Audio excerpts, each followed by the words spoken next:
بسم اللہ والصلاۃ والسلام علی رسول اللہ۔ آج کی گفتگو جو ہے وہ اللہ رب العالمین کی مغفرت والے معاملات کے متعلق گفتگو کرنا مقصود ہے۔ ہونا یہ چاہیے کہ مجھے اور آپ کو اللہ تعالیٰ کی ذات کا تعارف ہونا چاہیے، اور ہمیں اپنے گناہوں کی مغفرت کا احساس ہونا چاہیے۔ اس بارے میں پریشانی رہنی چاہیے کہ اللہ تعالیٰ مجھے معاف کر دیں، اللہ تعالیٰ درگزر والا معاملہ کر دیں، میرے معاملات جو ہیں وہ بہتر ہو جائیں۔ اس کے سامنے کھڑے ہونے کا خوف دل میں پیدا ہونا چاہیے کہ کس منہ سے جو ہے وہ اس کے سامنے جائیں گے۔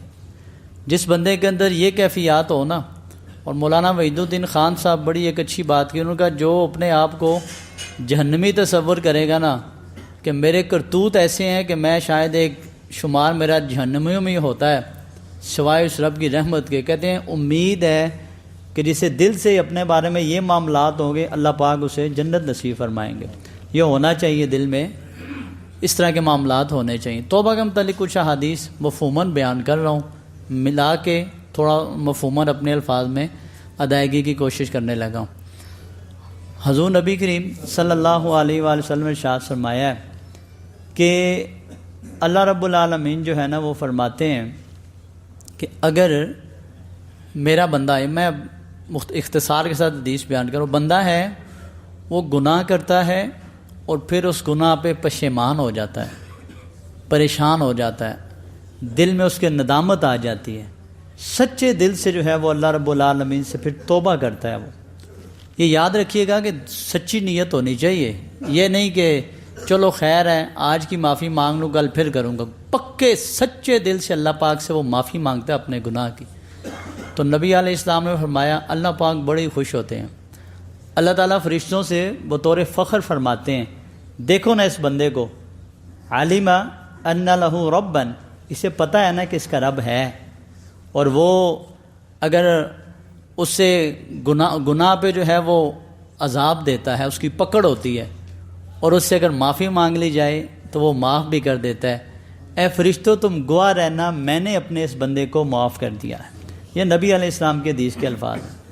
اچھا عجیب بات یہ ہے کہ پھر اس بندے سے گناہ ہو جاتا ہے۔ یہ شرط نہیں ہے کہ ایک دفعہ معافی ہے جی، دوسری دفعہ نہیں ہے، چلو دو دفعہ معافی ہے، تیسری دفعہ نہیں ہے۔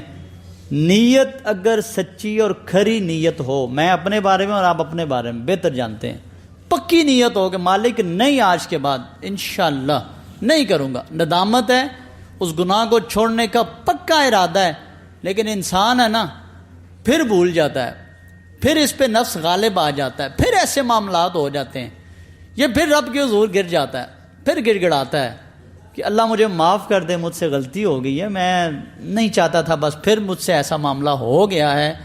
رب پھر فرماتا ہے فرشتوں سے دیکھو نا اسے پتہ ہے نا رب ہے، ڈرا ہے تو آیا ہے نا، اسے پتہ ہے نا رب ہے، وہ عذاب دیتا ہے، پکڑ لیتا ہے گناہوں پہ، اور اسے پتہ ہے کہ معافی مانگو تو وہ رب معاف بھی کر دیتا ہے۔ فرشتوں تم گواہ رہنا میں نے اپنے بندے کو معاف کر دیا ہے۔ سمجھیں اس بات کو، کتنی خوبصورت حدیث ہے، اس میں کوئی باریوں کا تذکرہ نہیں ہے، جتنی دفعہ سچے دل سے بندہ آتا ہے اللہ رب العالمین معاف کر دیتے ہیں۔ سمجھنے والی باتیں ہیں یہ، اور نبی علیہ السلام کی حدیث بڑی دل کو تسلی دیتی ہے۔ مفہوم میں اختصار کے ساتھ بیان کر رہا ہوں۔ نبی اسلام فرماتے ہیں کہ تم سے پہلی امتوں میں ایک شخص تھا، بڑا ہی ڈرتا تھا اللہ تعالیٰ سے، اس کی موت کا وقت آیا نا تو اس نے اپنے بیٹوں کو عجیب وصیت کی۔ وصیت کیا کی؟ کہا یار بات یہ ہے بیٹا جب میں مر جاؤں نا تو مجھے جلا دینا، جلا کے میری ہڈیوں کی راکھ بن جائے، بس اس طرح مجھے ختم کر دینا، اور پھر اس راکھ جب بن جائے اس کو راکھ کو جو ہے نا پھر ہواؤں کے سپرد کر دینا، اڑا دینا ہواؤں میں۔ اس بیچارے کا ذہن کیا تھا؟ یہ حدیث کے الفاظ ہیں، قصہ کہانی نہیں ہے۔ اس کا ذہن یہ تھا کہ جب مجھے میرے بچے جلا دیں گے، میرا جسم ختم ہو جائے گا، میرا جناب وہ کوئلے کی بھی راکھ بن جائے گی، ہواؤں میں اڑ جائے گی، معاملات ایسے ہو جائیں گے تو پھر میرا وجود ہی ختم ہے۔ اپنے ذہن کی بات ہے، اگرچہ یہ جائز نہیں ہے آج کے اس دور میں، پہلی شریعتوں کی بات ہے، یہ بھی اس بندے کا ذاتی فعل تھا، نیت بڑی اچھی تھی۔ کیوں جی؟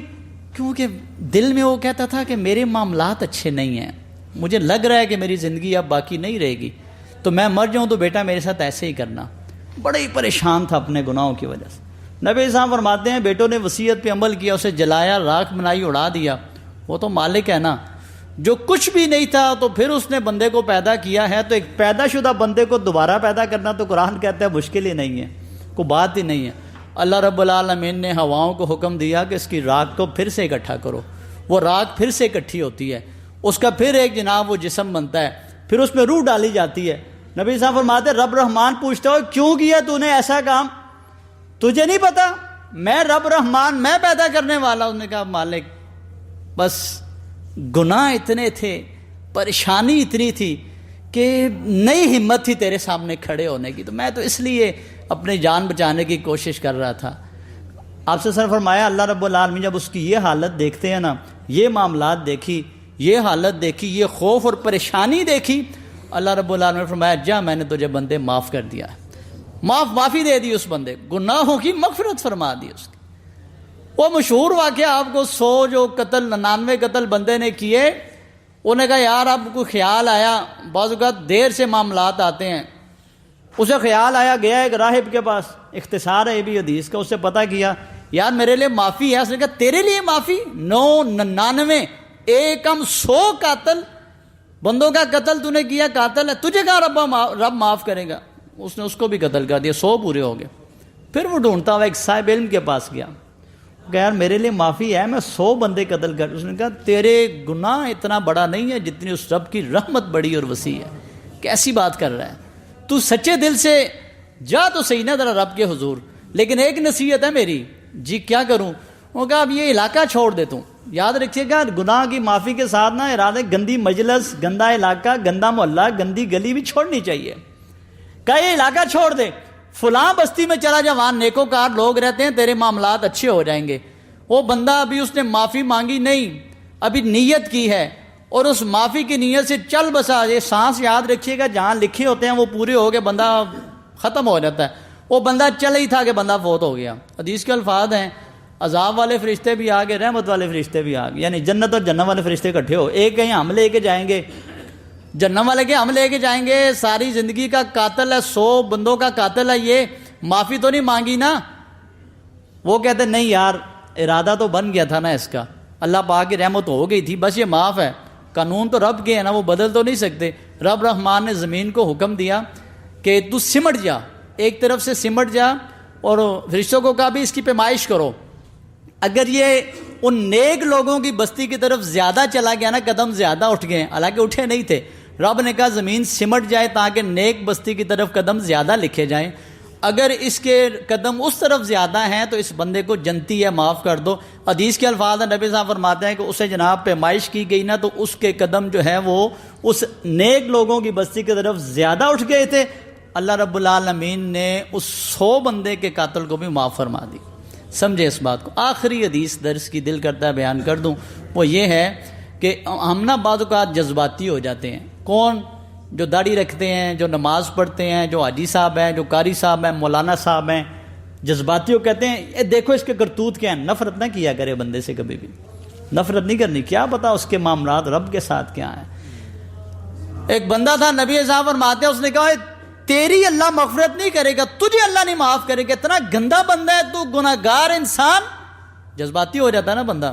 یاد رکھے گا بڑا بول نہیں بولنا چاہیے. اللہ رب العالمین کی رحمت جوش میں آ گئی. رب نے کہا تو کون ہوتا ہے اس کے بارے میں یہ کہنے والا کہ میں اسے معاف نہیں کروں گا؟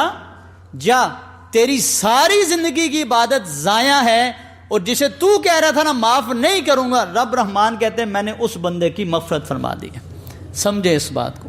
اس رب کے ہاں تھوڑے سے معاملات ہونے چاہیے مولوی صاحب کے اور آپ کے, لیکن یہ تب ہوں گے جب تھوڑی سی تنہائی ملے گی, تھوڑا سا اکیلے بیٹھیں گے, کسی تنہائی کی جگہ میں اللہ کو یاد کریں گے, کبھی اپنے کرتوتوں کو ذہن میں لائیں گے, اور اس رب سے کہیں گے مالک تیری رحمت وسیع ہے, میں انصاف کے پلڑے میں نہیں تل سکتا, میرے معاملات نہیں ہیں, ہاں رحمت ہو تو معاملات بڑے آسان ہو جائیں گے.